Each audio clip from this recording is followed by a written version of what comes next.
Hi everybody, it's Matt Robinson and welcome back to the Writer's Block. Longtime fans of our show will remember when we had Linda Means here talking about her amazing travels in the world. Well, today we have a travel story of a different kind. I'm here with my friend Randy Ross, who wrote a great book called God Bless Cambodia, in which he talks about maybe the places you don't want to go to. And as it's that time of year when everyone's planning their vacation, I thought it would be a perfect time to bring him. Randy, in addition to being an author, is a performer, man about town, more hyphens and slashes after his name, and we'll hopefully get to some of that. Randy, welcome to the show. Great to have you here. Thanks a lot, Matt. Appreciate it. So what first inspired your travel bug, and when did you start to see that maybe it wasn't all that people cracked it up to be? Well, the inspiration was getting laid off from my job of 15 years. I was an editor at PC World magazine. 2007, got laid off. I had a severance package. I was not interested in looking for another job.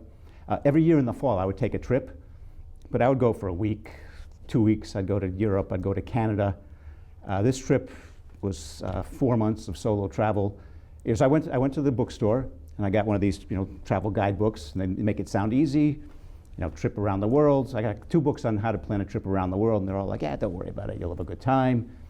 So I started in Venezuela. I went to Greece, South Africa, Thailand, Vietnam, Cambodia. And again, one of the issues was I was not an experienced traveler before this. So after 2 weeks, I'm down in Venezuela. I was like, I'd like to go home. But I'd already booked all the travel, bragged to all my friends. And I was like, oh yeah, I don't need to look for another job. I'm going to go travel around the world. And so I had to finish it. What were some of the redeeming elements, and what were some of the low points? With all due respect to their respective travel and tourism departments. I hadn't been to any developing countries. So Venezuela at the time was, I hit a couple of the murder capitals of the world at the time. So Caracas in Venezuela, high crime. South Africa, high crime, like Johannesburg. Southeast Asia I just hadn't seen that kind of poverty before. So that was just kind of shocking. Some of the low points, additional low points. So I get to Australia, and it was fly season. I didn't see any of this in any of the guidebooks. So apparently in Melbourne, there's a certain time of year, the fall, when I was there, where they're called Australian bush flies, and they just descend on people. And walking around, and people are just like covered in flies. And I was covered in flies, and I go to a travel agent. I said, get me the hell out of here. So they send me up to, because I want to go windsurfing. They said, well, you can't go we have a place you can try to learn to surf. It's called Surfer's Paradise. So I book it. I take a flight up there, and I get there, and it's actually high school. They call it Schoolie Week. So it's high school break. So it's me and like 30,000 high schoolers. And every night at around midnight, they all start crying. They're all drunk, and they're just crying jag at midnight. And then there was me. So I take it none of these things were in the travel guides that you had done. Correct. Schoolie Week, Australian bush flies, which should have been, because I found lots of information. And actually, I have a one-man show about my trip around the world, and I've got photos of people covered in Australian bush flies. No, I wanted to get to that. First of all, how did you decide to make a book, and then how did the show come about? So when I went on this trip, I kept a blog. I spent a lot of time alone. I was traveling by myself, and I'm a writer. You're a writer. When we're alone, we write. Right. So I just kept this blog, and by the time I got home, I had 140 pages of material. I had 140 pages of the kvetching and moaning, moaning and kvetching. And around this time, another kvetchy travel guidebook, Eat, Pray, Love. Eat, Pray, Love. That book was selling really well, so I figured, I worked for a computer magazine for 15 years. I can write a travel memoir. So that was the start of the book. The shows, I was taking classes at Writing Center, and at the end of every quarter, they would have you get up and read your stuff. So I got up and read my stuff, and initially it was kind of scary, and then I started to enjoy it. And then I started memorizing bits and pieces of it and performing at comedy open mics and poetry slams. I didn't care. If there was a microphone, I would get up there. And eventually I had a fair amount of material, and one night I'm at a party, and I'm talking to a guy who's a theater director who had seen some of my stuff, and he said, you probably get enough material there for a 1 hour, one-man show, and there's a a circuit of amateur theater festivals around the U.S. and Canada called Fringe Festivals. So I signed up for one of these things, and I worked with this guy, and I paid him, and so that's how I started performing and doing these shows. And it was also a good way to sell books. Right, yeah, I was going to ask about the relationship. Like, what did performing it teach you about the writing craft and vice versa? Actually, the writing for the show is a lot different. So the first show was actually the plot of the book. Chronically single guy takes a trip around the world, hoping to change his luck with love. So that was like a one-man play, and you know, it's just written differently. I mean, you've got to. I was acting out different characters. We changed the ending. So this guy I was working with, he's a theater guy. So a lot of stuff I had in there, in the script, he was like, "No, this doesn't work. That doesn't work." So we changed a lot of stuff that was actually not in the book. So with going to the festivals, did you finally find places that you actually enjoyed going to? I'm from New York. We can have a rotten time any place, and a lot of these fringe festivals are in they're in the theater district's always the crappiest part of town. So that and the other thing is that these fringe festivals, in order to make them affordable for performers, they put you up in the community with somebody in the community volunteers to put you up. Did you meet any nice people? Okay. I bet a couple. I bet I'm trying to find redeeming qualities. Yeah, this is me. This is my problem. Yeah. So one place I stayed. I'm not going to mention that it was in Ottawa. So I stayed with these people. They seemed very nice. They came and saw my show. So my stuff's a little edgy. They came to see my show, and they were totally offended. So I was staying with them for 2 weeks. Oh. So for like 3 days, we would pass each other in the hall, and they just wouldn't say anything. Is there a volume 2, like a meta volume of what you learned? Yeah, actually. So this is my second novel called The Squid and the Spaceman, and there's a section in there. It's kind of all the greatest hits from all these fringe festivals. Yeah, I was wondering where that material was, because this is more about the incompatibilities between the genders. Yes. Yes. Okay. Yeah. How did you get from here, from travel around the world to maybe more intimate travel? It just happened. I had material. I just broken up with somebody, so I had plenty of angst to write about. Is there a show in the works for this as well? Yes, actually, that's my new show, and it's called "How Much Can You Change for Someone You Love?" So it's kind of an amped up author talk. Mm-hmm. So the first half of the show, I'm acting out scenes from the book, and the second half, I'm talking about all the research I did for the book. So the title is "The Squid and the Spaceman." And that has to do with attachment theory, which is a psychological term that describes how you connect with other people, particularly in romantic relationships. And one of the two worst attachment styles are the squid, which is the needy one, and the spaceman, who needs a lot of space. So when they both get in a relationship, it's tough sledding. Mm. What was different in the writing process between the two books? Not much. Apparently I didn't learn anything, because the first book took 7 years and the second book took 6 years, and it was just as hard. And apparently I didn't learn anything, because it was another slog. Right, but to be fair, I mean, this one is much more kind of personal. I mean, this one you're pointing out the foibles of the world, and this one you had to look a little deeper. So it's challenging. Yeah, and actually, there's a woman that I work with. I have a writing coach, editor, and what I do is I'll do a first draft. She'll go through it and rip it up, and then I'll rework it. So she worked with me on both books, and it's still it was still a lot of the same questions. Characters are too shallow, the plot's too slow, this is too offensive, this is not funny. So it was a lot of the same stuff.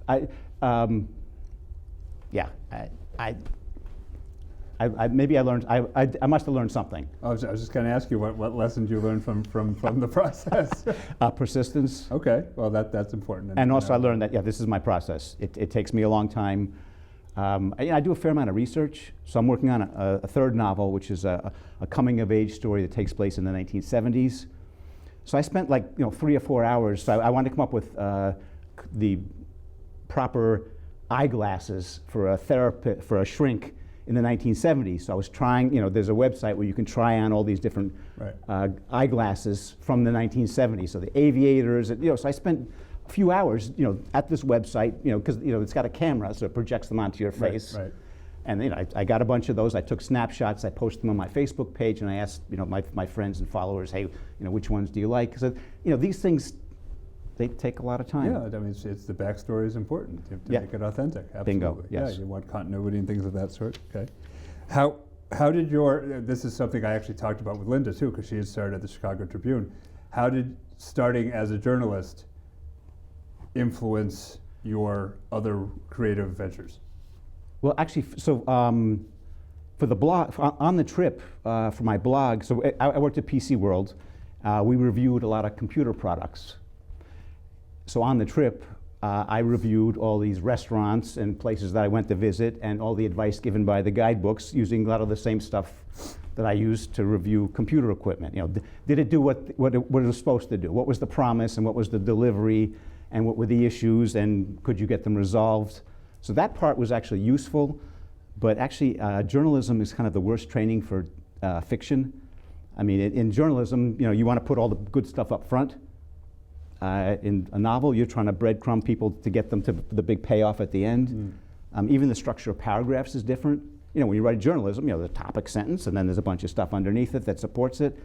In a novel, you're trying to bury the topic sentence, kind of hide it in there, just give little hints. So it was just, it was not good. I mean, I can put a sentence together, but a character, it's computer magazine. We're not writing about about people and their backstories and their foibles and their moods and their issues. So with all the travel books that are out there, how did you get steered so wrong? What are they from? What is their promise and what are they not delivering? Well, one example, I was so one of the guidebooks, I'm not going to mention the name, The Lonely Planet. So I was in Phnom Penh, and so in most places, the guidebooks for inexpensive accommodations, they recommend staying at youth hostels.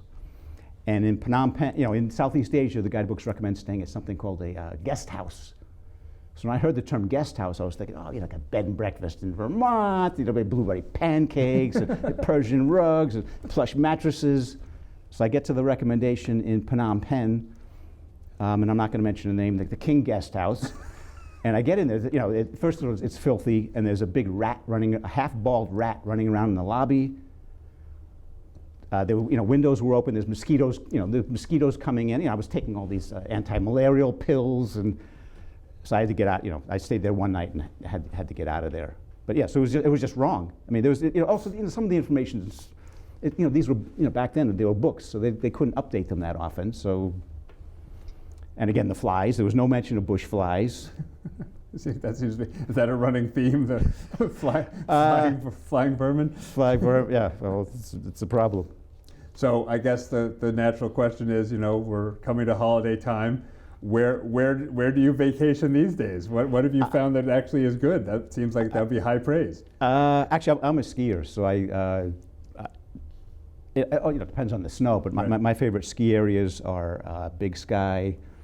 There's a place in Canada called Revelstoke, which is in the middle of nowhere. Are you a skier? I lost this to the mountain when I was 10, so I'm not the biggest fan, but I like the lifestyle, I guess. Okay, yeah, the après ski. Yeah. So the Revelstoke in Canada is fabulous. It's got the most vertical in North America, and it's like in the middle of nowhere. I like Utah, and around here, Sugarbush, Sunapee. I'll go to Wachusett early in the season. Sure. It's close. So how did you originally pick the places that led to this? I was a beginner intermediate windsurfer, and every, in the fall, off season, just 1 or 2 weeks off season, I would go windsurfing. So I'd been to Corsica. I'd been to a couple other windsurfing spots, and the first thing I started off was, okay, where are these world famous windsurfing spots? So one of them is in Venezuela, off the coast of Venezuela, called Margarita Island. So I booked there. Another famous spot is Carpathos, which is a Greek island. So okay, Venezuela, Greece. Okay, and then South Africa is supposed to be great windsurfing. So I was kind of halfway around the world anyway. And guys of a certain age got to go to Vietnam, got to see what's going on there. So I was there, so I figured I might as well just finish it.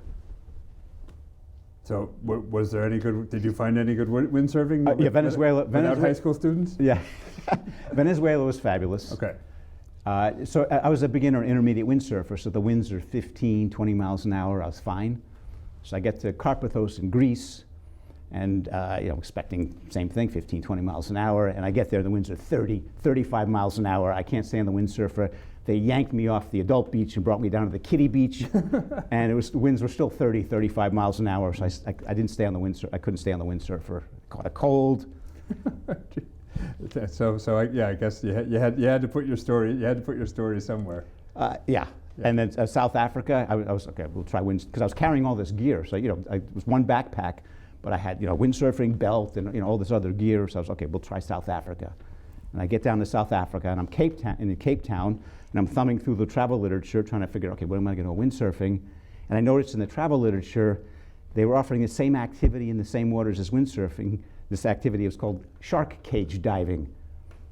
So there's lots of great white sharks in South Africa. So I was like, yeah, I'm not windsurfing. I'm done windsurfing. But you hadn't seen any of these things ahead of time, apparently. No. Oh, it makes for great reading. Yeah, there's only so much planning you can do. Because I read all kinds of stuff. I was reading on the state, because if you read enough stuff, you'll never go. Right. Because I was reading all this stuff on the State Department on diseases and crime, and by the time I got to Bangkok, I'd read all this stuff about people getting their backpacks slashed in the train station and people stealing. I was terrified, and nothing happened. I was not a victim of crime. I never got robbed. So there's that. Anything. Yeah, didn't happen. That's the ray of light in yes, all of this. Yes. So as far as the book you're working on now, how did you choose the era and the storyline?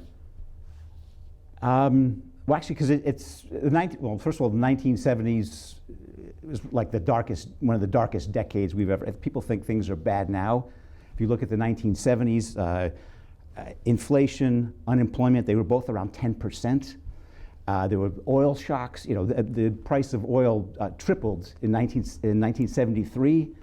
I remember people were there were lines to get gas. I don't know if you remember this. Yep. And if your license plate had an odd number, you can only get gas on odd days. You had a president that resigned. You had the 1970s were also the golden age of serial killers. So you had this guy John Wayne Gacy that was raping and killing young boys. You had Ted Bundy that was raping and killing young women. There were a bunch of other ones running around. So the crime, New York City almost went bankrupt. Cleveland did go bankrupt. The garbage all over. I lived outside New York City. I didn't know all this stuff, but I could see my parents were upset about, my father lost his business. Yeah, it was a horror show. Tough time. So it was like perfect for a story, and also, it was kind of backstory for. I have the same characters, they're just much younger. Oh, I see, okay. So the characters in this book are also in this book. I see. And are they semi-autobiographical, safe to say, or not so much? Yeah, the main character is based loosely on me, but I didn't have an older stepsister, but okay. she's in there. So that you kind of created charters to... Yeah, I had to create parents, because my parents were actually pretty nice. That's not that interesting. So I had to come up with parents and problems, and so that's. So what is the arc of the story? Where does the coming of age happen, and where just what are the broad strokes? Not to give too much away. Well, we have let's see. There's drug problems. There's mental hospitals. There's so the arc is somebody working their way through all this stuff. Mm. And coming of age means you suddenly realize that you're not a little kid, and life is not all bunny rabbits and balloons. It's right. Once you're going to be leaving home soon, and it's a little rough out there, and mommy and daddy are not going to be there to catch you. Oh, because mommy and daddy were created, so they're not there. Yeah, well, that too. All right. What are some other ideas that are percolating? As writers, we always have too many ideas and not enough time. So okay. So I've gone through. This book's the 70s, so I'm thinking of doing the 80s was another interesting time. Mm-hmm. I was in college from 78 to 82, and my freshman year, the movie Animal House had just come out. I went to the University of Vermont, which is a big party school, so everybody wanted to be in a fraternity. So the whole culture in college was much different than it is now. Mm. Also, the recession continued through the early 80s. Interest rate, I had a money market fund and was getting 18% interest. in like 1981 or 1982. So there were no jobs. I got out of college. It took me 6 months to find a job. So there's plenty of material in your life. Plenty of material there. Any happy stories? Oh, they're all happy stories. Okay, all right. Well, you got home safely. I guess Yes, that's the happy ending. That's it. Oh, I got a book deal. And you got a book deal, yeah, Yeah. and you got your show, and you're meeting people, and Yeah. we had to have you on our show, which is our happy story. So, Ah, well, thank you. So thank you for coming. The books are great, and the show is terrific. So is it randyross.com? RandyRossMedia.com. RandyRossMedia.com. Thank you. Yeah. So look out for that, and look out for us on the next edition of the Writer's Block.